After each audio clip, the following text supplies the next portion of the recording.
하나님은 주권자입니다.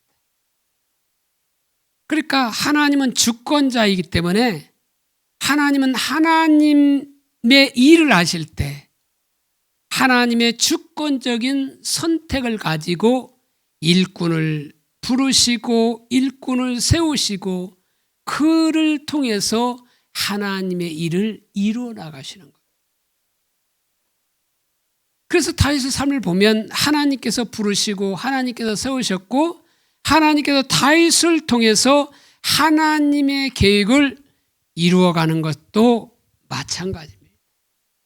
이처럼 하나님께서 하나님의 그 주권적으로 우리를 부르시고 우리를 통해 일하실 때 우리는 주님을 잘 따르는 그런 사람이 되어야 돼요. 그래서 오늘은 그 다윗의 삶을 살펴보기를 원하는데 그 다윗은 어떤 인물이냐면 그 가정에서도 막내로 태어났고 아무도 알아주지 않았어요. 그러니까 하나님께서 사울에 이어서 다음 왕으로 기름 붓기 위해서 사무엘을 이새의 집에 보내게 됩니다. 그래서 이새의 집에서 모든 아들 다 모여놓고 바로 그곳에서 하나님이 기름 부을 자를 지금 찾게 되는데 첫째 아들 그 엘리압을 보니까 그 용모와 그 키가 아주 준수하고 이게 출중했던 것 같아요. 그러니까 사무엘이 인간적인 눈으로 보고 여호와의 기름 부으실 자가 과연 주님 앞에 있도다 이렇게 생각했더니 하나님께서 그의 용모와 키를 보지 말라 내가 이미 그를 버렸노다 하면서 사람은 외모를 보거니와 하나님은 바로 중심을 보신다고 말합니다. 하나님은 자세를 보신다고 말씀하고 있습니다. 그리고 사도행전 13장 22절에 보면 내가 이새 아들 다윗을 만나니 내 마음에 맞는 사람이라 내 뜻을 다 이루리라 하시다니. 그러니까 바로 다윗을 택할 때 그 마음의 중심, 그 다윗 그 안에 하나님을 그 사랑하는 그 마음, 하나님을 찬양하는 그 마음, 그 중심을 보시고 이새를 택했을 뿐만 아니라 이새의 아들인 다윗을 택했을 뿐만 아니라 그 다윗이 또 일평생 하나님 마음에 맞는 사람이 되었다. 물론 중도에 범죄한들도 있지만 그러나 하나님께서 다윗을 하면 내 마음에 맞는 사람이다. 그러면서 내 뜻을 이룰 것이다. 이렇게 말하고 있는 겁니다. 그러면 다윗은 어떠한 삶을 살았기에 하나님께서 그를 선택하셨고 그리고 하나님 마음에 맞는 사람이 되었는가? 우리가 이 삶을 살펴보면서 저와 여러분들이 2022년도를 맞이해서 저와 여러분들 이와 같은 삶을 살아가므로 정말 하나님께서 저와 여러분들 보실 때 하나님 마음에 합한 자가 되시고 하나님의 뜻을 이루겠다고 하는 그런 소리를 듣는 저와 여러분들이 되시기를 예수님의 이름으로 축복합니다. 첫째로 다윗은 어떤 사람이었냐면 항상 하나님의 얼굴을 구하는 사람이었다는 것. 다윗이 얼마나 하나님의 얼굴을 구하였는가 하는 것은 여러 곳에 볼 수 있습니다. 우선 다윗의 일생 또한 그의 단 한 가지 일, 한 가지 그 소원, 한 가지 그 열망이 있는데 그게 뭐였냐면 하나님을 찾는 거예요. 하나님을 구하는 거였다는 거죠. 다시 말하면 하나님의 임재 가운데 머물면서 그곳에서 하나님의 영광을 바라보고 하나님의 뜻을 발견하는 그것이 다윗의 한 가지 그 일, 한 가지 소원이었다는 거예요. 우리 잘 알다시피 그것을 잘 말해주는 구절이 시편 27편 4절입니다. 여기에 보면 내가 여호와께 바라는 한 가지 일 그것을 구하리니 곧 내가 내 평생 여호와의 집에 살면서 여호와의 아름다움을 바라보며 그의 성전에서 사모하는 그것이라.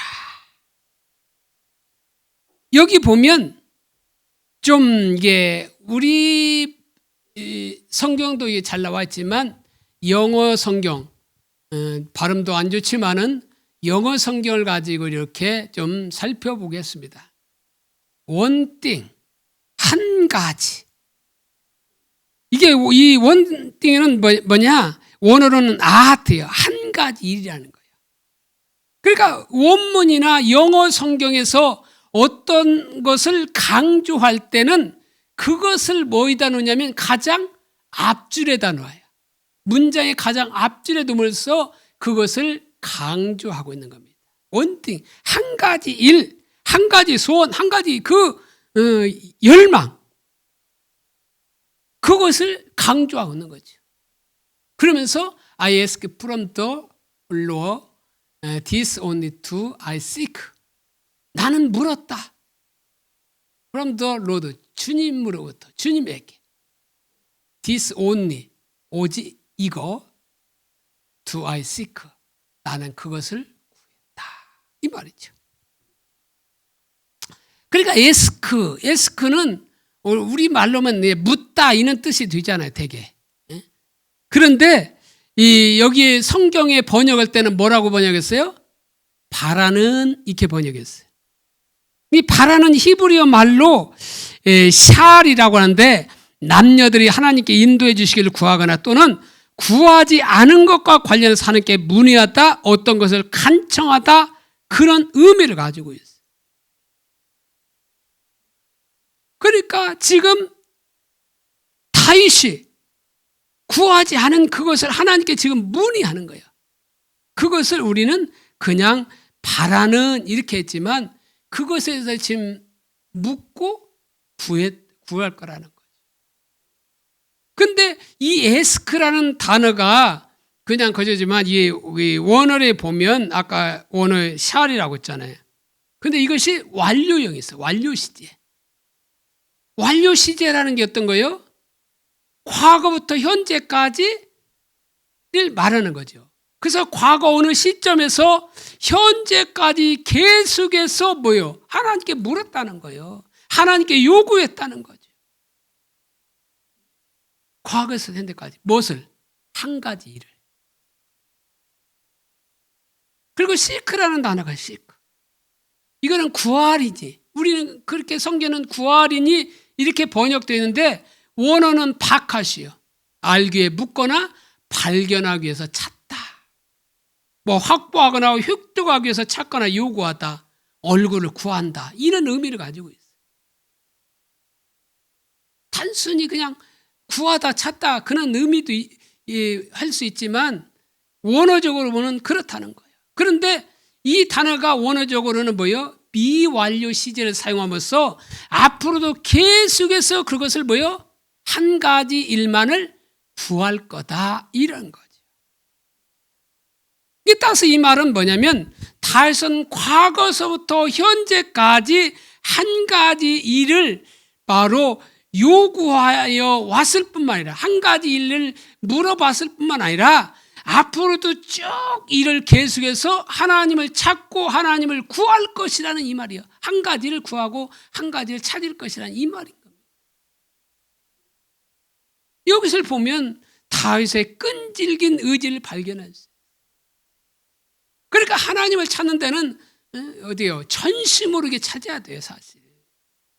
다윗이 그 전심으로 지금 하나님을 찾는 겁니다. 그렇게 찾아왔을 뿐만 아니라 바로 앞으로도 그렇게 주님만을 찾는 그것이 여러 소원 중에 하나가 아니라 바로 오직 한 가지 소원, 한 가지 열망이었다는 거예요. 그게 바로 얼굴을 구하는 자세를 잘 보여주고 있는 겁니다. 그런데 영어 성경 I seek 뒤에 보면 무슨 표시가 있어요? 콜론 표시가 있잖아. 콜론. 이 콜론 표시를 쓰는 것은 뭐냐? 예시에든가 어떤 보충 설명하기 위해서 쓴 거예요. 그러니까 여기서는 뭐요? 그 한 가지를 지금 보충 설명하고 있는 거예요. 과거부터 현재까지 구해왔고 앞으로도 구할 그 한 가지 일이 무엇인가를 보충 설명하고 있는 거죠. 그러면 그 한 가지 일이 무엇이냐는 거예요. 그걸 보면 that 접속사를 쓴 다음에 아이메 나는 할 것이다. 두엘 살 것이다는 거죠. In the house of the Lord 바로 주의 집에 살 것이다.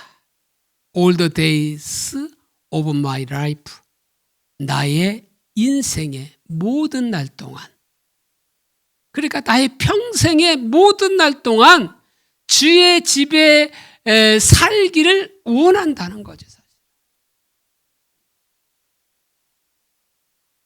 왜? To gauge 바라보기 위해서 무엇을? On the beauty of the Lord 바로 주의 아름다움을 바라보기 위해서 and 그리고 to seek 여기 seek라고 나와 있는데 킹제임스 버전에는 이건 NIV는 seek라고 나오는데 킹제임스 버전은 뭐예요? enquire라고 했어요. 이건 뭐예요?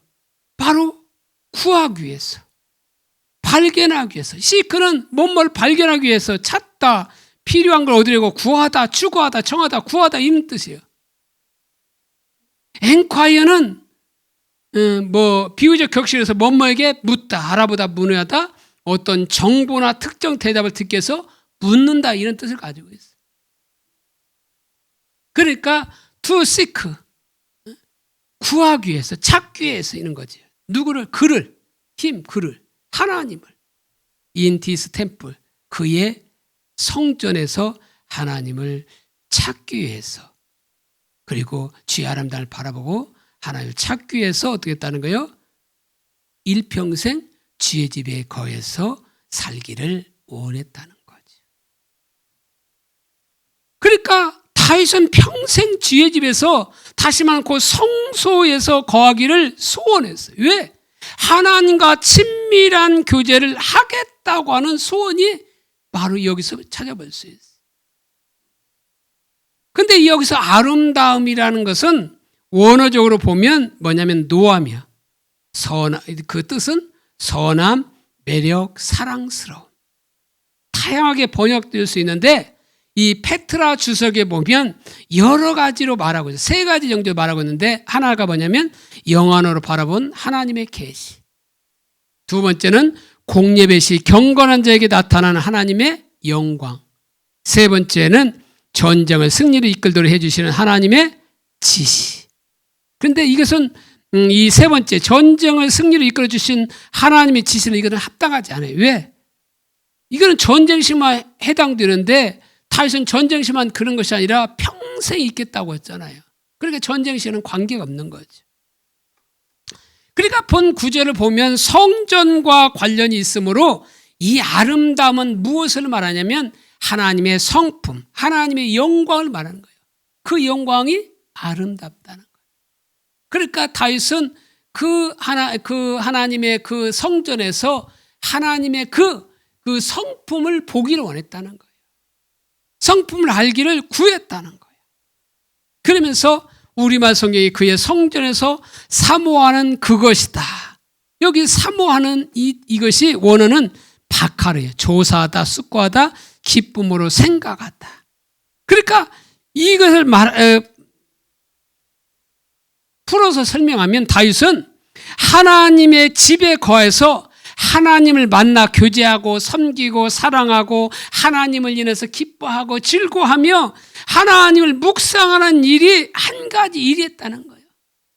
그게 한 가지 소원이고 한 가지 열망이 바로 하나님의 집에서 하나님을 만나 교제하고 하나님을 섬기고 사랑하고 하나님을 인해서 기뻐하고 즐거워하는 하나님을 묵상하는 그것이 바로 다윗의 한 가지 소원이었다. 바로 이러한 열망은 어떻게 채워져요? 바로 하나님의 영광을 볼 때 채워지잖아요. 하나님의 영광을 보지 않으면 다윗은 만족할 수 없는 거예요. 그래서 계속 그 영광을 보기 위해서, 아름다움을 보기 위해서 그냥 여호와의 집에 거해서 하나님을 찾고 구하는 그 자리에 있었다는 거예요. 지금까지도 그 자리에 있을 뿐만 아니라 앞으로도 일평생 동안 그렇게 하나님 찾는 그곳에 있겠다고 고백하고 있는 거예요. 그런데 이러한 하나님을 찾는 열망은 이렇게 어떤 왕으로 다스리고 이렇게 편안할 때만 있었던 것이 아니라 그가 위기 가운데서도 그대로 나타나는 걸 보게 돼요. 다윗이 압살롬이 다윗의 아들이잖아요. 그런데 압살롬이 반역을 피해서 물이 없어 마르고 황폐한 땅에 피하여 온 상이에요. 다시 말하면 광야에 지금 피하여 온 상입니다. 바로 이런 상황에 처한 다윗은 참 마음이 복잡했을 거예요. 왜? 자신이 범죄 때문에 벌어진 상황인 걸 알기 때문에 죄책감이 클 수도 있고, 또 전쟁에 대한 걱정도 있고, 차기 왕으로 생각한 아들 압살롬에 대한 걱정도 있고, 뿐만 아니라 당장 광야에 있기 때문에 먹을 것, 입을 것, 피할 것에 대한 걱정도 있을 겁니다. 그런데도 불구하고 다윗의 마음을 지배했던 것은 이런 염려, 근심, 걱정이 아니라 하나님의 영광을 보기를 원했다는 거예요. 그 피해 있는 그 순간에서도 다른 걱정하기보다 하나님의 영광을 보기를 갈망했다는 거예요. 그것이 바로 오늘 본문에 잘 나와요. 1절과 2절에 보면 하나님이여 주는 나의 하나님이시라. 내가 간절히 주를 찾되 물이 없어 마르고 황폐한 땅에서 내 영혼이 주를 갈망하며 내 육체가 주를 앙모하나이다. 여기서 하나님이여 주는 나의 하나님이시라. 여기 하나님이여 와 뒤에 나의 하나님이시라. 이때 하나님 원어적으로 우리말은 같은데 한글은 같은 하나님이 나와 있는데 그 원문에는 달라요. 그래서 첫 번째 하나님이여 할 때는 이 엘로힘을 썼어요. 엘로힘. 근데 이 하나님이여 이 시편은 시편 42편부터 83편까지 하나님이여 하나님이여 하나님이여 이게 계속 나와요. 그래서 이 시편을 무슨 시편이라고 하냐면 엘로힘적 시편들이라고 말해요. 근데 이 하나님이여를 바로 이 표현을 페트락 주소에 보니까 이 강조적 호명이라고 나왔어요. 강조. 그 호명을 강조하는 의미에서 하나님이여 이렇게 했다는 거예요. 그런데 여기에는 하나님의 언약적 신실성을 나타내는 야훼와 본질적으로 동일한 뜻을 시사하고 있다. 그러니까 하나님은 언약의 신실하신 분임을 나타내는 그런 말로 사용되었다는 거예요. 그러면서 하나님이여 주는 나의 하나님이시라. 이때 하나님은 엘이라고 하는 단어를 썼어요. 엘. 이것은 영어로 말하면 우리말로 하나님인데 영어로는 God. 또 소문자 갓을 쓰므로 신들. 또 mighty one, 강한 자. 뭐 이런 의미를 가지고 있어요. 그래서 이것은 무엇을 말하냐면 하나님의 전능하심을 강조하고 있는 겁니다. 그러니까 지금 다윗은 지금 그 광야로 피해온 상황 속에서 언약의 신실하신 하나님, 그 하나님이 전능하심을 바라보면서 어떻게 해요? 주님을 찾고 있는 것을 보고 있죠. 그래서 다윗은 지금 물이 없어 마르고 황폐한 땅, 그 광야에서 하나님을 찾고 있는 것을 볼 수 있어요. 내 영혼이 주를 갈망하며 내 육체가 주를 앙모하나이다. 그게 여기서 영혼과 육체는 바로 별개가 아니라 여기서 평행법을 썼을 뿐이에요. 시편에 보면 평행법을 써서 어떻게 해요? 그것을 좀 풍성하게 하는 거예요. 내용을 풍성하게. 그러니까 비슷한 의미의 단어를 이게 유사 단어를 써서 이렇게 씀으로 말미암아 바로 어떻게 해요? 그 의미를 좀 풍성하게 하기 위해서 평행법을 쓴 겁니다. 이게 내 영혼이 주를 갈망하거나 내 육체가 주를 항망하나 이 말은 같은 의미예요, 사실은. 그러니까 이것은 지금 다윗 자신을 가리키고 있는데 마치 사슴이 시냇물을 찾기에 갈급한 같이 내 영혼이 주를 찾기에 갈급하다고 고백했던 그와 같은 거죠. 42편. 그러니까 사슴은 뭐요? 물의 냄새를 안다고 했잖아요. 그래서 광야는 그 보면 어떻게 합니까? 우기가 있고 이렇게 이게 건기가 있는데 건기에는 물을 찾아가잖아요. 그래서 물을 찾아갈 때 가장 먼저 앞장서는 게 누구냐면 사자나 호랑이도 아니고 바로 이 사슴이 가장 앞선다는 거예요. 왜? 사슴이 물의 냄새를 한다. 그리고 사슴이라는 동물이 열이 많은 동물이에요. 그래서 우리 녹용들 먹잖아요. 녹용. 근데 열 많은 사람 녹용 먹으면 안 돼. 왜? 열 많은데 열 많으니까 안 먹잖아요. 그런 거죠. 열 많으니까 얼마나 목도 타겠어. 네? 정말 그 사슴이 시냇물을 찾을 때는 생명을 걸고 찾는 거예요, 사실은. 물이 없으면 갈아서 그 열을 주체를 못하니까 얼마나 갈증이 있겠어. 그러니까 그 찾을 때는 생명을 걸고 찾고 있는 거예요. 그런 것처럼 지금 다윗이 어떻게 찾냐? 이때 절제절명의 위기에서도 다윗은 그렇게 간절히 하나님을 찾고 있다는 거예요. 그래서 바로 여기 악모하다. 뭐 우리는 단순히 악모하다 이런데 이 원어적으로는 카마흐여. 못못을 일망으로 수척해지다. 마지막 힘까지 쇠산시켜버리는 열렬한 갈망을 말하는 거예요. 그러니까 앞에 나오는 갈망하며와 거의 동일한 뜻인데 비슷한 아랍어 동사에 보면 창백해지다, 시력이 약해지다는 뜻이 있어요. 그래서 너무나 간절히 원해서 눈이 어둡게 될 정도라는 거예요. 이게 우리말에 또 이런 거 있잖아요. 어느 하나를 이렇게 간절히 원할 때 눈에 비는 게 없다. 이런 말이 있잖아요. 아무튼 다윗은 그렇게 몸이 힘들 정도로 하나님을 간절히 찾고 있는 거예요. 이게 바로 뭐냐? 하나님의 얼굴을 구하는 거예요. 그러면서 다윗은 과거를 회상하게 되죠.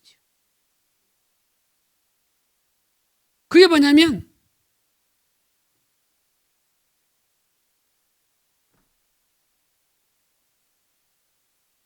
내가 주의 권능과 영광을 보기 위하여 이와 같이 성소에서 주를 바라보았나이다. 주의 권능과 영광을 보기 위해서 성소에서 주를 바라보았나이다. 이게 성소에서 바라본 거죠. 근데 여기 보면 이것을 영어 성경에 이게 보면 I have seen you in the sanctuary. 여기 보면 have seen 완료형 때를 썼잖아요. 그래서 이 말은 뭐예요? 나는 성소에서 당신을 바라보았나이다. 그러니까 이게 바라보는 것은 어디요? 여기 오기 전까지 뭐예요? 최근까지 바라보았다는 거예요. 그것을 지금 회상하고 있는 거예요. 그래서 and beheld, behold의 이제 과거 말하고 있잖아요. 그래서 바라보았다. Your power and your glory. 당신의 능력과 당신의 권능을 바라보았다. 이 beheld는 무엇인가 잡은 상태를 유지하고 다른 어디에 가지 않고 지키고 있다는 의미를 가지고 있어요. 그러니까 지금 하나님과 하나님의 능력과 영광을 바라보는, 하나님의 성품을 알기 위해서 바라보는 그 상태의 초점에서 지금 다윗은 바로 계속 유지하고 거기서 떨어지지 않았다는 거예요. 어디에서? 성소에서. 얼마 전까지. 자기 바로 아살람에 쫓겨서 여기 광야 오기까지 다윗은 그렇게 영광을 바라보았다. 지금 그것을 바로 과거를 회상하면서 지금 그러한 영적인 경험, 바로 하나님과 친밀한 교제를 갖고 싶은 열망으로 지금 가득 차 있다는 거예요. 이게 현실을 보면 그가 하나님의 얼굴을 구하는 삶을 살 형편이 아니에요. 지금 상태는. 지금 다른 근심으로 가득 차여 있어야 마땅한 상태예요. 그리고 이 난국을 어떻게 벗어나지 하고 거기에 고민할 수도 있는데, 이는 현실은 문제가 안 되고 다윗은 그 하나님과 그 교제했던 그것을 생각하면서 그것을 갈망하고 있다. 그것을 앙모하고 있다는 거예요. 힘이 빠질 정도로 그것을 찾고 있다.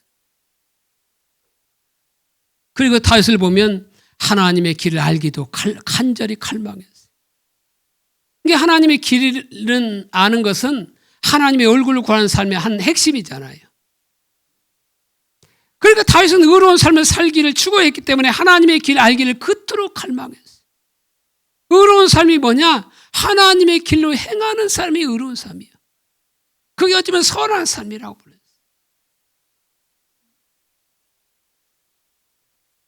불의한 삶이 뭐예요? 불의한 삶은 자기 길로 가는 거. 그래서 이사야에 보면 불의한 자는, 그 생각을 악한 자는 그 길을 버리고 돌아오라고 말하죠. 살인하고 강도하고 그게 악한 자고 불의한 자가 아니라 자기 생각, 자기 길로 행하는 자가 악인이요 불의한 자라고 성경은 말하고 있어요.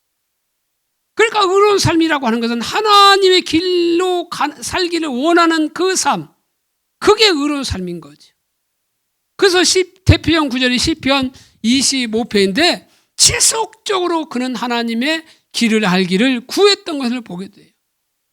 그래서 시편 25편 4절 5절에 보면 여호와여 주의 도를 내게 보이시고 주의 길을 내게 가르치소서. 여기서도 보면 뭐예요? 평행법을 썼어요.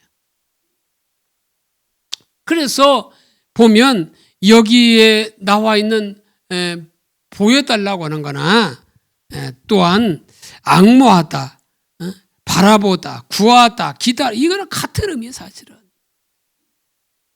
왜 보여달라고 하겠어요? 그대로 행하려고. 왜 가르쳐달라고 하겠어요? 그렇게 살려고, 그 길을 따라 살려고 가르쳐달라고 하는 거죠. 그러니까 표현은 다르지만 바로 그 의미는 내가 주의 길을 따라 살기를 원하겠다는 거죠. 알기를 원한다는 거죠. 그래서 종일 그렇게 주님을 찾는다는 거예요. 그런데 하나님의 길을 알기 위해서 해야 할 핵심적인 일 중에 하나가 뭐냐면 하나님의 말씀을 묵상하는 거예요. 그래서 하나님의 말씀은, 성경은 우리의 신앙과 삶 전체를 위한 하나님의 길을 제시하고 있어요. 그래서 다윗은 하나님을 더욱 알기 위해서 그리고 하나님의 길을 알기 위해서 하나님의 말씀을 지속적으로 깊이 묵상했던 것을 보게 돼요. 그게 바로 시편 63편 3절에 보면, 오늘 보면 3절에 보면 주의 진리로 나를 지도하시고 교훈하소서. 주는 내 구원의 하나님이시니 내가 종일 기다리나이다. 왜 5편이 나와요?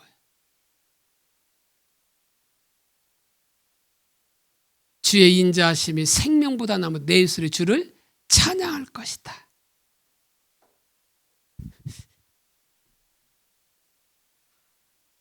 여기 보면 주의 인자가 생명보다 나음으로, 생명보다 나음은 이게는 뭐냐? 시적인 표현을 넘어서 사실 그대로를 표현하고 있는 거예요. 그래서 인자는 헤세드, 우리 많이 들었잖아요. 헤세드, 사랑을 말한다고. 하나님 사랑과 이웃 사랑을 말해요. 그래서 하나님을 사랑하면 반드시 이웃을 사랑하게 돼 있어요, 사실. 그러니까 이웃을 사랑하지 않는다면 내가 하나님 관계도 문제가 있는 거예요, 사실. 근데 원칙적으로 말하면 하나님과 교제를 통해서 주어지는 변함없는 그 사랑이야. 그러니까 그런 사랑이 될 때 내가 이웃도 원수까지라도 사랑할 수 있는 거예요. 그런데 이런 하나님과 교제가 없으면 그 사랑에 대해서 내가 이웃을 그렇게 사랑할 수는 없어. 사실. 쉽지 않아요. 그리고 이 생명이라고 하는 것은 원어적으로 하임인데 목숨 그 자체를 포함해서 인간 세상에서 향유할 수 있는 모든 것을 말하는. 그러니까 이것도 뭐냐, 궁극적으로 하나님께서 주신 거예요. 이 생명 이것도 하나님이 주신 거라는 거죠. 그럼에도 불구하고 주의 인자가 생명보다 나은 까닭이 뭐냐면 주의 인자가 있을 때 사람은 참된 행복을 만끽할 수가 있다는 거예요. 그러니까 행복은 어디에 있느냐? 하나님과의 관계 속에 있을 때 참된 행복이 있는 거예요. 돈이 많으면 행복할 것 같고 명예가 많이 가지면 행복할 것 같고 어떤 권세를 가지면 행복할 것 같고 뭐 아파트 23평 35평 가지면 행복할 것 같고 최고 그 G90 차를 타면 행복할 것 같지만 그거는 잠시 잠깐이라는 거예요. 진정한 행복은 어디냐? 주의 인자가 있을 때 참된 행복이 있다는 거예요. 그리고 하나님께서 우리의 삶을 주관하시기 때문에 그 삶은 이 땅에서만 한정되지 않기 때문에 바로 주의 인자가 생명보다 나은 거예요. 그러니까 하나님으로 인해 온전히 기뻐하며 찬양할 수 있는 이유가 여기에 있어요. 그래야 진정한 이것을 알아야 진정한 찬양이 나오는 거예요. 바로 주의 인자가 생명보다 나은 이 까닭, 주의 인자하심이 생명보다 나음으로 내 입술이 주를 찬양할 것이라, 이 말은 환경에 좌우되지 않는 거예요. 정말로 그 다윗이 바로 주의 인자하심을 친밀한 규제 가운데서 보았기 때문에 그것이 생명보다 낫다고 고백하면서 내 입술이 주를 찬양할 것이다 이렇게 고백하고 있는 거예요. 우리가 온천을 가지고 있어도 내 목숨 하나 잃으면 무엇이 유익하냐고 말하고 있잖아요. 그러니까 온천을 가지고 있어도 하나님이 없으면 우리에게는 참된 만족이 없어요. 온전한 기쁨이 없다는 거예요. 세상이 우리에게 행복을 가져다 줄 것처럼 여기지만 세상에 그 주는 것은 마치 바닷물 마시는 것과 같아요. 짠물을 마시면 어디요? 탈수인사는 더 갈증이 나서 더 먹고 싶어요. 그래도 나중에는 뭐예요? 죽잖아요. 그렇지만 그런 것처럼 세상이 주는 것은 나에게 행복을 주고 나에게 기쁨을 줄 것처럼 보이지만 정작 그것은 채워도 채울 수 없다는 거예요. 그러면 참된 만족과 기쁨은 어디에 있느냐? 바로 하나님께 있어요. 하나님의 인자하심이 있는 거예요. 왜? 하나님께서 우리 영혼에 참된 만족을 주시기 때문에 그래요. 이 땅의 다른 것이 우리를 채워줄 것 같지만 그것들이 참 만족을 빼앗아갈 뿐이라는 거예요. 하나님을 빼앗아가잖아요. 그러나 하나님의 인자, 하나님의 사랑은 영원히 변하지 않아요. 하나님은 어제나 오늘이나 영원토록 동일하시다고 말하고 있잖아요. 그 인자하심, 그 사랑하심을 우리가 교제를 통해서 맛보게 될 때 우리의 삶에 참된 만족과 참된 기쁨, 세상이 줄 수 없는 그 기쁨, 세상이 줄 수 없는 그 만족을 우리가 누릴 수 있다는 거예요. 방세가 말한 것처럼 우리 안에는 텅 빈 가슴이 있다고 하잖아요. 그것은 뭐예요? 하나님이 채울 영역이에요. 근데 그것을 세상 것으로 채우려고 하니까 못 채우는 거죠. 그래서 다윗은 그 친밀한 교제 가운데서 그 하나님의 인자하심을 체험해 보니까 그 하나님이 주신 그 다른 생명보다도 더 나아서 하나님을 찬양할 것이라고 이렇게 고백하고 있는 거예요. 그러면 우리는 눈에 보이는 바로 것들에 우리를 유혹하고 우리를 속이려 할지라도 다윗처럼 우리는 하나님만 바라보시고, 그러면서 4절에 이름으로 나의 평생의 주를 송축하며 주의 이름으로 말미암아 나의 손을 들리이다. 그러니까 이름으로가 뭐예요? 앞에 3절에 있는 말을 말한 거죠. 주의 인자가 생명보다 나음으로 나의 평생의 주를 송축하겠다는 거예요. 평생의 주님만 예배하겠다는 거예요. 그래서 여기 송축하다는 원어적으로 말하면 무릎 꿇다, 기도하다, 찬양하다, 예배하다 이 말이에요. 평생 주님만 예배하겠다는 거예요. 주님만을 찬양하겠다는 거예요. 그러면서 뭐라고 말하고 있어요? 주의 이름으로 말미암아 나의 손을 들리라. 주의 이름은 여기서 무엇을 말하냐? 하나님의 성품이나 사역, 그분의 존재 자체를 가르치는데, 보다 구체적으로 다윗을 보호하고 구원하신 하나님을 인하여서 내 손을 들리다. 이 손을 든다는 의미는 간절히 기도한다는 의미도 있고, 또 하나는 회개의 의미도 있어요. 그래서 찬송가 중에 이거 있잖아요. 전부여 의지 없어서 손 들고 옵니다. 주 나를 박대 이만하고 바로 전부여 손 들고 온다고. 이게 회개의 의미로도 손을 드는 겁니다. 또한 세 번째로 뭐요? 하나님의 도움을 구하는 자세로 손을 들고 기도하고 예배할 수 있어요. 또 하나는 하나님을 높이는 자세로 더 나아가 하나님 그분을 사모하고 갈망하는 마음으로 손을 뻗어 예배를 드리기도 해요. 그러니까 우리가 예배할 때, 예배라고 하는 건 찬양과 경배잖아요. 어째 손뼉 치면, 우리나라는 좀 유기적이라 이렇게 너무 이게 좀 딱딱하게 이게 찬양하는 경우가 있잖아요.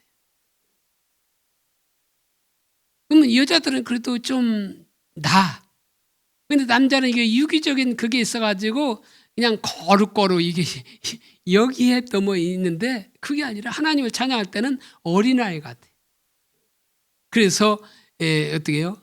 손뼉도 치면서 찬양해야 되고, 또한 손 들고 찬양해야 되고, 여러 가지 다양하게 이것도 하나의 몸으로도 이게 찬양을 드리는 거예요.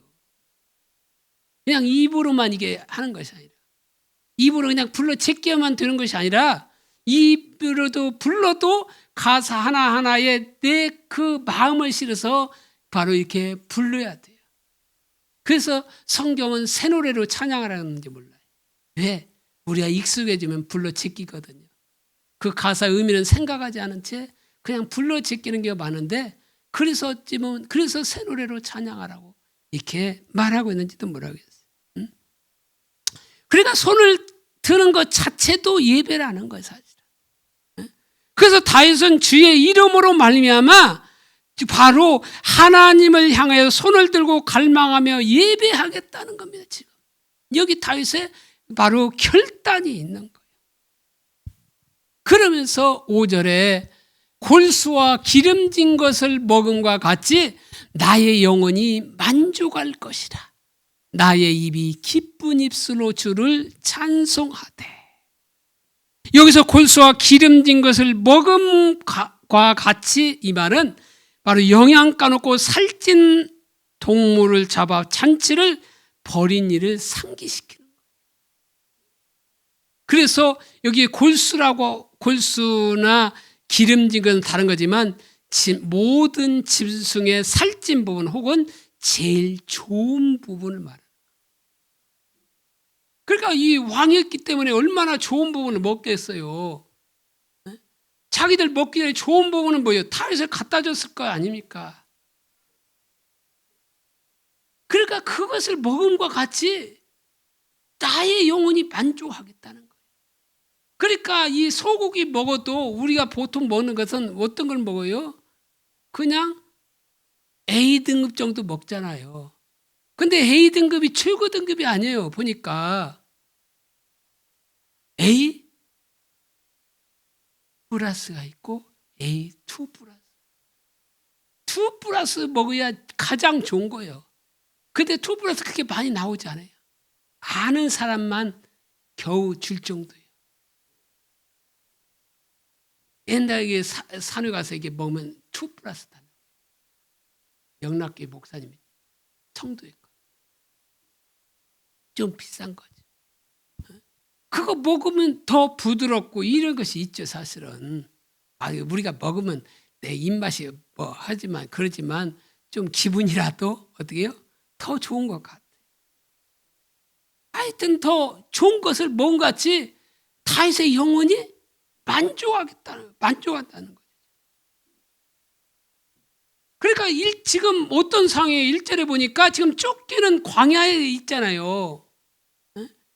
그리고 그 물이 없는 그 황폐한 땅이다 보니까 극심한 갈증 속에 있잖아요. 지금 그 갈증 속에서 지금 하나님 찾고 하나님을 예배할 때 사막에 샘이 솟는 듯한 역설적인 체험을 하여서 영혼이 지금 만족하여 기쁜 입술로 주를 찬송하게 되는 지금 영적인 승리의 삶을 보여주고 있는 거예요. 이처럼 다윗은 어떤 사람이었다고요?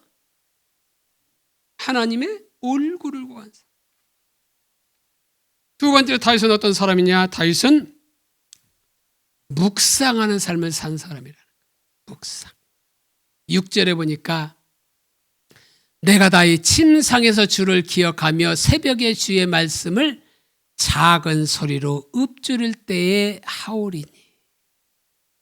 나의 침상에서 주를 기억하며 지금 잠을 자야 할 밤에 다윗은 새벽까지 주를 기억하며 주의 말씀을 묵상한 것. 사실 그 침상에서 이게 다시 말하면 조용한 밤에 하나님과 친밀한 교제하기는 더욱 좋은 시간이죠. 사실은 낮 시간보다도. 또한 낮에 이제 일을 해야 되기 때문에 또 못 오는 경우도 많지만 밤이 좋을 수 있어요. 모든 것에 이렇게 간섭 없이 하나님을 찾을 수 있는 시간. 그러니까 하나님을 찾기에는 충분히 찾아야 되잖아요. 그러려면 어떻게 해요? 그리고 조용하고 한적한 곳에서 찾아야 되니까 밤이 좋죠. 근데 다윗이 뭐예요? 지금 새벽까지 주를 기억하며 주의 말씀을 묵상했다는 거예요.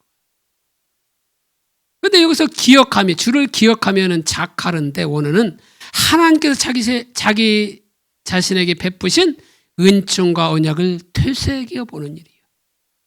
하나님께서 하나님을 찾을 때 나에게 은혜를 베푸시고 언약을 주신 그것을 지금 되새겼다는 거예요. 그러면서 읊조릴 때, 이 읊조리다가 바로 원어는 하가인데 묵상하다는 거예요. 근데 이 새벽에 이렇게 나왔는데 개역 성경에는 밤중에 이렇게 나왔어요. 근데 원어적으로는 아시모라거든요. 새벽. 영어는 나이트 워치스. 근데 이 나이트 워치면 밤경, 야경 뭐 이렇게 할 수 있죠. 이게 경이라는 단어를 이게 워치라는 단어를 썼는데 이것은 구약에서 이게 야간 시간 단위를 이렇게 세 개로 나눴어요. 그래서 초경, 이경, 삼경. 이때가 뭐냐면 야경에 불침번들이 교대하는 시간을 말해요. 그래서 초경은 6시부터 10시, 이경은 삼경이라도 하고 중경이라고 하는데 이거는 10시부터 2시, 삼경은 2시부터 6시입니다. 그러니까 그 밤에는 결국 2경 정도, 뭐 9시 반에 사이, 그에서 10시 사이에 이제 이 교대 근무가 이어지려 가겠죠. 또한 그 2시니까 1시 반부터 2시 사이에 이렇게 교대가 하죠. 부대가도 이렇게 불침을 쓰면 이렇게 하는 겁니다. 그런 것처럼 그 시간에도 이렇게 뭐 다윗을 지키는 그런 것이 있겠지요. 사실 불침분들이. 그런데 4시간 단위로 해서 이게 바로 삼경을 이렇게 나누게 되는데 이게 구약 성경에는 그렇게 되어 있어요. 이것이 군사적인 용어입니다. 그래서 야경의 교대 시간 단위인데 지금 사실 그 다윗은 압살롬의 반역으로 인해서 쫓기고 있는 상황이잖아요. 그러면 여기서 침상이라고 말했지만 뭐 편안한 침상이었겠어요?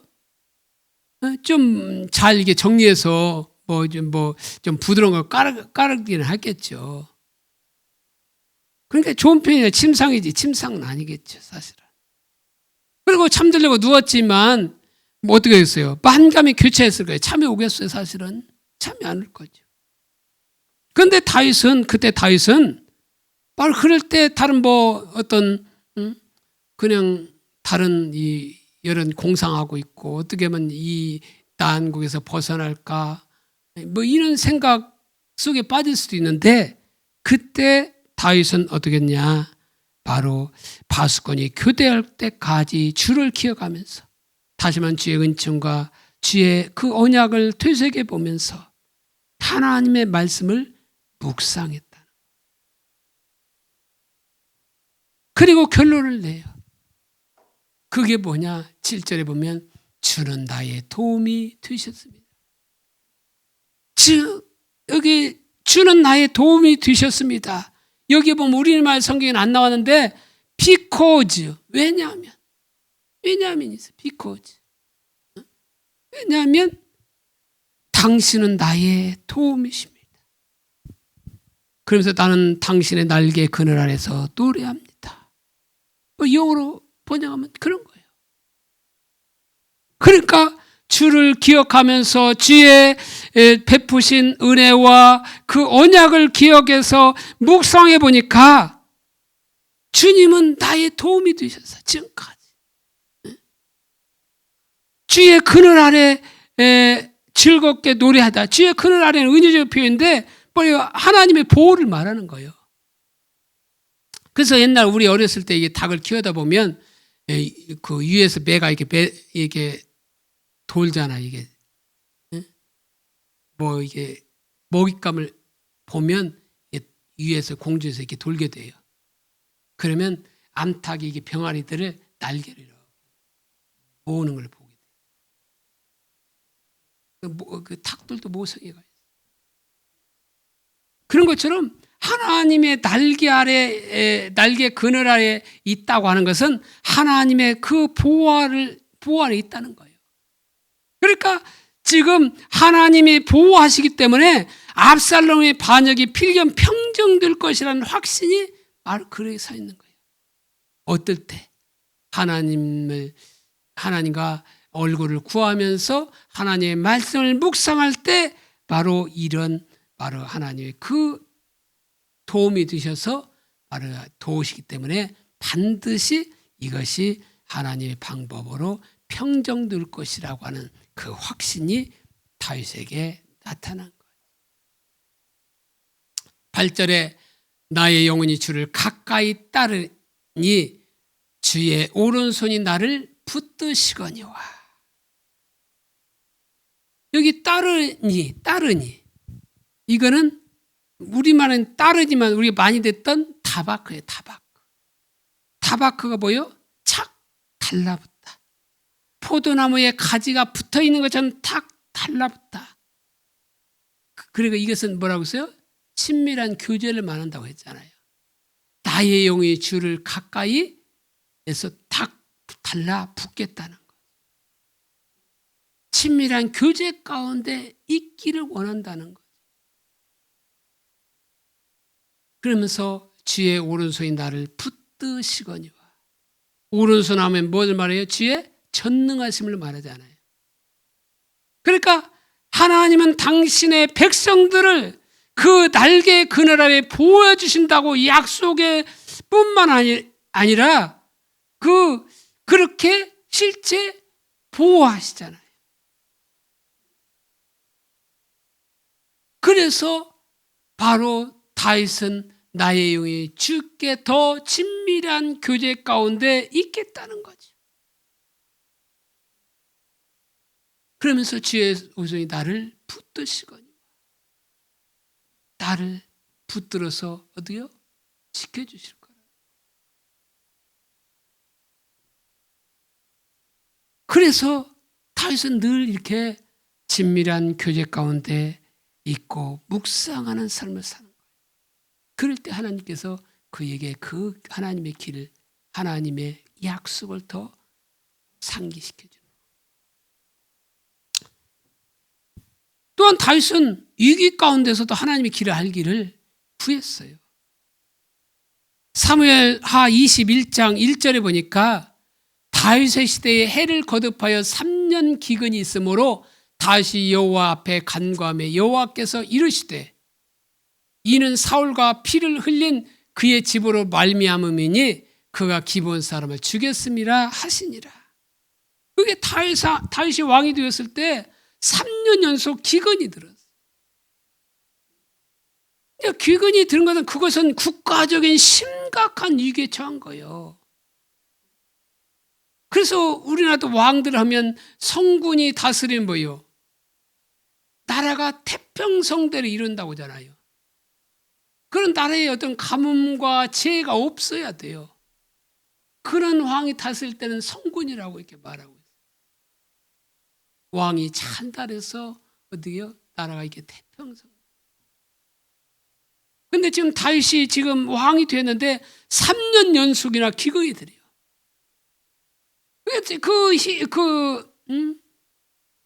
팔레스타인 지역은 우기와 건기가 있잖아요. 우기 때 겨우 그들은 씨앗을 뿌리고 거두잖아요. 건기가 되면 그들은 하지를 못해요. 이른 비 때 뿌렸다가 늦은 비 때 추수하는 그거잖아요. 그래서 그런지 모르지만 이스라엘 보니까 우리나라 밀어면 어떻게 됩니까? 이 배는 배 정도는 오잖아요. 밀 크기가. 요즘은 밀을 재배하는 데를 많이 보지를 못하겠어요. 그런데 이스라엘 보면 그 밀 크기가 얼마냐면 이게 자라기가 그냥 조그만해. 뭐 한 10cm, 20cm 이 정도. 거기서 이렇게 물이 부족해서 그렇게 자라는지는 모르겠지만 그렇더라고요. 그러니까 히브리인의 기근은 단순한 자연적인 재 이상의 의미를 가져요, 사실. 그래서 그들에게 기근은 칼은 전쟁을 말하죠. 칼이나 온역 등과 같이 더불어서 하나님께서 범죄한 백성, 특히 건조지된 팔레스타인에 3년 기근 계속되었다는 것은 치명적인 지금 하나님의 심판이 임한 거예요. 바로 이런 국가적인 심각한 위기에 처하면 하나님께 무엇을 구해야 돼요? 일반적으로 하나님의 도움을 구하잖아요. 문제 해결을 집중적으로 구하잖아요. 우리 가정에 문제가 있으면 문제 해결해서 기도하잖아요. 그래서 이 사람 저 사람에게 우리 가정에 이런 문제 있어서 이런 기도해 달라고 하잖아요. 물론 기도해야죠. 그런데 이와 같은 상태에서 다윗은 전혀 그렇게 하지 않았다는 거예요. 그 상황에서 다윗은 하나님의 뜻을 구하며 하나님께 물었다는 거예요. 그래서 우리말 성경에 하나님 앞에 간구하며라고 번역되어 있으니까 사람들이 그 말을 어떻게 이해하냐면 일반적으로 하는 것처럼 하나님 앞에 나가서 그저 도와달라고 집중을 하고 구했구나 이렇게 생각한다는 거예요. 근데 그 말은 전혀 그런 말이 아니라는 거예요. 여기 간구하남의 이 말은 원문에 보면 다윗이 하나님의 얼굴을 구했다 이렇게 나와 있어요. 그래서 RSV나 ASV, NIV, ESV 등은 모두 그렇게 번역하고 있어요. 그래서 그래서 데이비드 sought the face of the Lord. 주의 얼굴을, 다윗은 주의 얼굴을 구했다, 찾았다 이렇게 말하고 있어요. 그래서 페트라 주석에도 여호와께 간구하매를 여호와의 얼굴을 찾음에 이렇게 말해요. 그러니까 3년 기근이 들었을 때 다시 여호와 앞에 간구하매 하면 우리 일반적으로 그 간구하는 그것을 말하는 것이 아니라 그 문제에 초점이 있는 것이 아니라 그것을 가지고 기근의 원인을 알아보기 위해서 하나님께 나가서 하나님의 얼굴을 구했다는 거예요. 그러니까 하나님의 얼굴을 구한다는 말과 하나님께 묻는다는 말은 같은 의미예요. 왜? 하나님의 얼굴을 구한다는 것의 핵심적인 부분이 뭐예요? 하나님께 묻는 것이잖아요. 그러니까 그와 같은 3년 동안 기근이 되는 심각한 그런 상황 속에 있는 다윗은 그 문제 해결을 위해서 그것을 간구한 것이 아니라 오직 하나님을 예비하며 하나님의 얼굴을 구하자 하나님께서 그에게 응답을 주시잖아요. 그게 뭐냐? 사울이 오래전 기브온 사람들을 부당하게 죽인 사건에 대해서 말하고 있어요. 사울과 피를 흘린 그의 집으로 말미암음이니 이게 원인이라는 거예요. 그가 기브온 사람을 죽였다는 거예요. 그것으로 인해서 지금 이스라엘 가운데 바로 기근이 3년 동안이나 이렇게 바로 임했다는 거예요. 사실 그냥 처음 기근 될 때 물어봤으면 얼마나 좋겠어요. 그러나 늦게라도 이렇게 하나님을 찾고 하나님께 물은 결과 하나님이 해답을 제시하잖아요. 그래서 다윗은 기브온 사람들을 만나서 그 부분을 바로 잡게 되죠. 그들의 요구를 들어주잖아요. 그래서 사울의 그 자손들 가운데 몇을 죽이는 일에 내어주는. 그랬더니 하나님이 다윗의 기도를 들으시고 이스라엘에게 비를 주었다고 말합니다. 그래서 사무엘하 21장 14절 후반절에 보니까 그 후에야 바로 다윗이 바로 그 기브온 사람을 만나서 그분을 바로 잡은 후에야 하나님의 그 땅을 위한 기도를 들으시니라. 들었다 이 말이에요. 이 말은 뭐예요? 그 가뭄이 해결됐다. 그러니까 우리가 문제 있을 때 그 문제 해결해서 기도하는 것이 중요하지만 일반적으로 기도하는 것이 그것도 중요하지만 뭐예요? 하나님의 얼굴을 구하는 것이 중요하다는 거예요. 우리에게는 여러 가지 문제가 있어요. 가정의 문제, 사업의 문제, 직장의 문제, 뭐 결혼의 문제, 각가지 문제 투성이잖아요. 어쩌면 세상은 문제를 위해서 이게 불 난 곳에 이렇게 치면 어떻게 합니까? 불꽃이 이렇게 나르는 것처럼 어쩌면 인생은 어쩌면 문제의 연속이라고 볼 수 있어요. 그런데 문제의 연속일 때 우리가 할 일은 뭐냐? 그 해답은 하나님의 얼굴을 구하는 거라. 하나님의 얼굴을 구할 때 그 문제가 해결되는 거예요. 그런데 우리는 그 하나님의 얼굴을 구하기보다 어떻게 해요? 당장 발등에 발이 떨어졌는데 이것이 급하지 하고 그 문제를 위해서 기도하잖아요. 그것을 기도하지 말라는 것이 아니에요. 그걸 기도하지 먼저 우선순위가 뭐냐? 하나님의 얼굴을 구하는 삶이 먼저라는 거예요.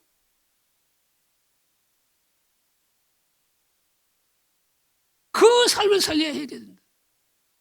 그러니까 우리가 2022년도를 맞이하는데 정말 여러 가지 또 문제가 있을 거예요. 365개라는 선물을 우리가 주실 텐데 그 선물 중에 보면 좋은 선물도 좋은 일도 있겠지만 그 안에 또한 어떻게 우리가 원치 않는 그림도 그려지게 되는 거죠.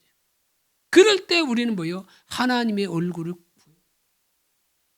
지속적으로 구하지만 그럴 때일수록 더 하나님을 더 찾고 구하는 그 자리에 있어야 돼요. 네 번째로 다윗은 하나님께 예배하는 삶을 산 사람이었다는 거예요. 하나님께 동행하는 삶에서 핵심이 뭐냐면 하나님께 대한 진정한 예배를 드리는 거예요. 그래서 신앙의 본질과 하나님의 얼굴을 구하는 삶과 예배는 서로 분리되지 않아요. 그래야 본질 가운데 있어야 참된 예배가 돼요. 하나님의 얼굴을 구하는 삶을 살아야 참된 예배가 될 수 있어요. 그래서 다윗은 진정으로 하나님을 예배하는 자였고 하나님을 찾았던 사람이에요. 그러면 다윗은 어떻게 하나님을 예배하는 자였느냐? 그것은 다윗이 언약궤를 가져올 때 하나님을 찬양하는 모습에서 우리는 잘 볼 수 있어요. 사무엘하 6장 14절부터 16절에 보면 다윗이 여호와 앞에서 힘을 다하여 춤을 추는데 그때 다윗이 배 에봇을 입었더라. 다윗과 온 이스라엘 족속이 즐거이 환호하며 나팔을 불고 여호와의 궤를 메우니라. 여호와의 궤가 다윗성으로 들어올 때에 사울의 딸 미갈이 창으로 내려보다가 다윗 왕이 여호와 앞에서 뛰놀며 춤추는 것을 보고 심중에 그를 업신 여기니라. 여기 보면 다윗이 하나님의 언약궤를 예루살렘에 가져올 때 그의 복장을 보면 그는 왕복을 입지 않아요. 언약궤를 메는 사람과 똑같이 배 에봇을 입고 있었어요. 그리고 더 나아가 다윗은 다른 사람이 입은 세마포 겉옷도 걸치지 않았어요. 그리고 다윗은 어떻게 했냐? 하나님 앞에서 힘을 다해서 춤을 추면서 기뻐하며 뛰놀았어요. 지금 언약궤, 하나님의 임재의 상징인 언약궤를 지금 다윗성으로 들여온 이런 바로 국가를 동원한 큰 행사를 치렀다면 왕이라면 어떻게 해야 되겠어요? 사울왕처럼 근엄하고 위험하고 왕복을 입고 채통을 지켜야 되지 않겠어요? 근데 채통은 뭡니까? 그냥 배 에봇을 입고 그냥 어떻게 했죠? 춤을 추면서 기뻐하고 그냥 그 배옷이 그냥 내려오는지도 모르고 춤을 췄어요. 어린아이 같이 춤을 춘 거죠. 그러니까 그것을 창을 통해서 본 미갈이 보고 있다가 그것이 미갈의 눈에 어떻게 보이겠어요? 미갈도 사울을 닮아서 채통을 중시해요. 그러니까 다윗이 왔을 때 방탕한 자가 염치 없이 자기 몸을 드러낸 것과 같은 경물스러운 행동을 보였다고 말하고 있죠. 그래서 미갈은 이스라엘 왕이 그 천한 계집종 앞에서 자기 몸을 드러내고 그렇게 미친 듯이 춤을 추는 그러한 비천한 행동을 받아들일 수 없는 거지. 그랬다가 어떻게 합니까? 아이를 못 낳잖아요. 다윗이 그렇게 가까이 가지 않으니까. 그런데 다윗이 그렇게 춤춘 것은 왜 춤췄어요? 왜 그렇게 기뻐했어요? 언약궤에 붙어있는 금 때문에 기뻐했나요? 아니면 하나님께서 주신 성공 때문에 기뻐했나요? 아니잖아요.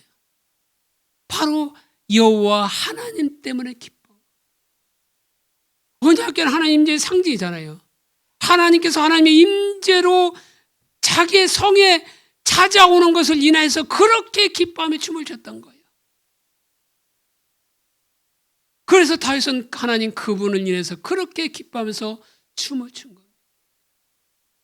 다윗은 사람의 눈에 비천하게 보이고 더 낮아질지라도 바로 하나님이 기뻐하시는 일이라면 내가 더 춤추고 더 얻어요 하나님을 기뻐할 거라고.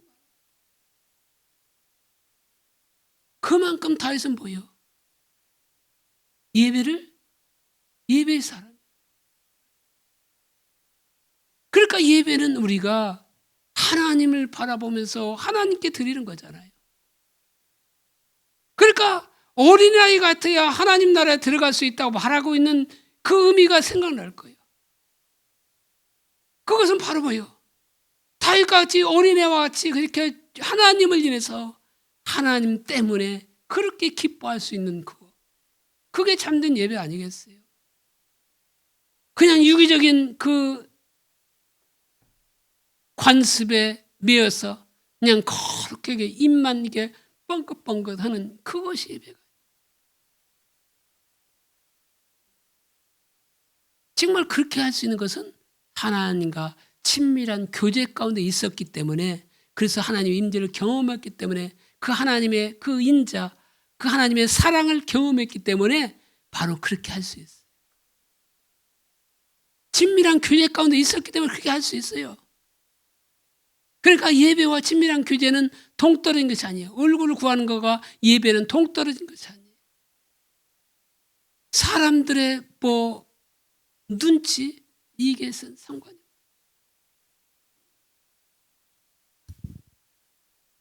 또 다윗을 보면 그 언약궤를 안치하고 난 후에 드린 예배에서도 볼 수 있어요. 다윗이 언약궤를 예루살렘에 가져온 후에 그걸 그 당시 모세의 질서를 따른 성막의 지성소가 어디에 있었냐면 바로 기브온 산당에 있어요. 기브온. 그러면 원래 그 언약궤는 어디에 있어야 맞는 거예요? 지성소에 있어야 원래 맞는 거예요. 그러면 이것을 가져왔으면 기브온 산당의 그 모세의 질서를 따르는 그 성막의 지성소에 들어야 되는데 다윗은 그렇게 하지 않고 언약궤를 위한 텐트를 따로 이게 세우고 나서 그곳에 안치한 후에 다윗은 새로운 질서의 제사장들을 세워서 새로운 질서의 예배를 바로 하나님께 드리도록 한 겁니다. 다시 말하면 다윗은 네 집파 고라 자손들로 이루어진 아삽의 무리들을 세워서 하루 24시간 365일 그 하나님을 찬양하며 항상 그 하나님을 예배하도록 한 겁니다. 이게 다윗의 장막이에요. 이게 바로 요한계시록에 나오는 하늘의 예배예요. 그러니까 찬양이 하나님을 예배하는 핵심적인 형태로 도입된 것은 바로 이 다윗 시대부터인 겁니다. 그러면 바로 그 찬양이 예배의 핵심적인 것이라면 이 찬양과 경배를 우리는 소중히 여기고 그 가사 하나하나에 내 마음을 실어서 그분을 인하여 기뻐하며 찬양하며 그분께 영광을 돌려야 되지 않겠어요? 다윗처럼 어린아이처럼 춤추며 그렇게 예배하지 않겠어요? 예배 춤추며 못한다 할지라도 손들며 힘껏 가사에 내 마음을 실어서 드려야 되지 않겠어요? 그러니까 다윗이 언약궤를 안치한 그 텐트는 그 하나님의 언약궤가 개방되었어요. 다시 말하면 언약궤에 머물러 있던 하나님의 영광의 임재가 사람들의 개방되어 있었어요. 원래 그 하나님의 영광은 어떻게 지성소는 1년에 한 번밖에 못 들어갔어요. 대제사장이 대속죄일 날 그것도 피를 가지고. 근데 이때부터는 어떻게 했어요? 언약궤가 사람들에게 개방되었어요.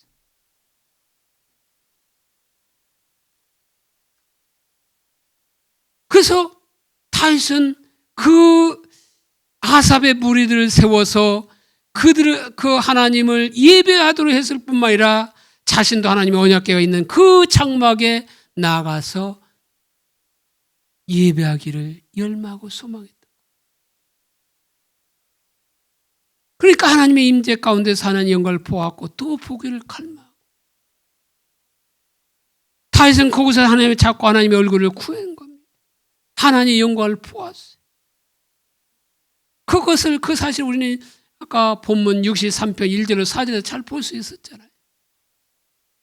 다시 그렇게 하나님의 얼굴을 구하며 하나님을 예배하는 자였기 때문에 하나님은 다윗에게 하늘의 예배를 계시해 준 겁니다. 그리고 다윗에게 예루살렘 성전의 구체적인 설계도를 계시해 주었어요. 다윗은 또 어떤 사람이냐? 기도의 삶을 산 사람이었다는 거예요. 하나님과 하나님의 목적과 하나님의 길을 알기 위해서 하나님의 말씀을 묵상하는 것은 매우 중요합니다. 그러나 하나님의 말씀을 연구하고 묵상하는 것만으로 부족하다는 거예요. 왜냐하면 그런 것들은 하나님께서 우리의 마음의 눈을 열어서 깨닫게 해 주셔야 하기 때문에 그러는 거예요. 그래서 하나님의 말씀 묵상과 기도는 항상 같이 가야 돼요. 그래서 하나님의 사람들은 하나님의 말씀을 묵상하면서도 하나님께서 우리의 마음문을 열어서, 마음의 눈을 열어서 깨닫게 해달라고 절박하게 하나님을 찾으며 기도했던 거죠. 그래서 시편 109편 4절에 보니까 나는 사랑하나 그들은 도리어 나를 대적하니 나는 기도할 뿐이라. 여기 보면 다윗은 온갖 거짓과 교활한 말로 공격을 당할 때 그들 악을 악으로 갚지 않았어요. 오직 사랑으로 대했어요. 나는 사랑하나. 그래도 그들은 오히려 그 다윗을 대적하고 비방하게 되자 다윗은 그것을 억울한 사정을 가지고 누가 나갔냐? 하나님 앞에 나가서 기도했어요. 그러니까 하나님이 구하시는 자는 상한 심령이라고 하잖아요. 그 상한 심령, 통회하는 마음을 가지고 바로 그 하나님을 찾으라는 거예요. 악을 악으로 갚지 말고 그 상황을 가지고 애통하는 마음으로 하나님을 찾는 자리로 가라는 거예요. 다윗이 그렇게 기도한 사람이기 때문에 선호되었을 뿐만 아니라 그것을 가지고 하나님께 나갔다고 말하고 있어요. 그래서 나는 기도할 뿐이라, 이것을 NIV나 킹제임스 버전 성경에 보면, NIV 성경에 보면 but, 그러나 I am a man of prayer, 그러나 나는 기도의 사람이라 이렇게 번역했어요. 근데 킹제임스 번역은 but I give myself unto prayer, 나는 나 자신을 드렸다, 기도하기 위해. 그러니까 나는 나의 기도에 몸을 바친다, 나는 기도에 전념한다. NIV 성경 나는 기도의 사람이다, 같은 말이야. 그러니까 이처럼 바로 다윗은 기도의 사람이었어요. 그러니까 우리에게 이웃이 손해보고 부당한 대우를 받을 때 우리는 악을 악으로 갚지 말고 선으로 그들을 대할 뿐만 아니라 그 부당한 대우, 부당한 손해를 가지고 하나님께 나가 기도하는 사람이 되어야 된다.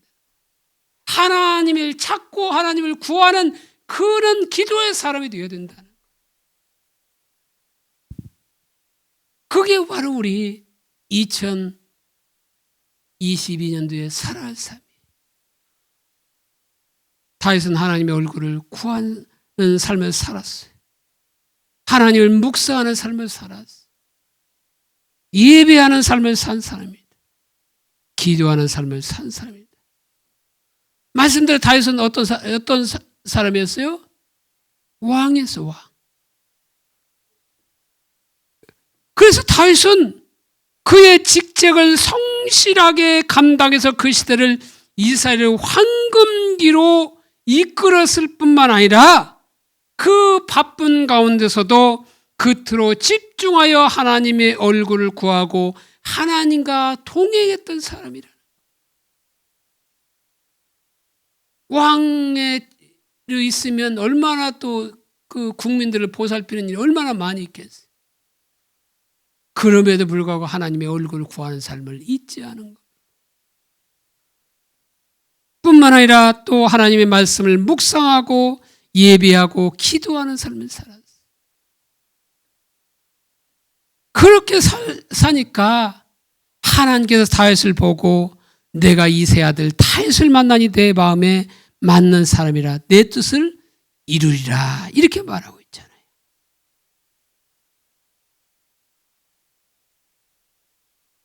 많은 사람들, 세상의 사람들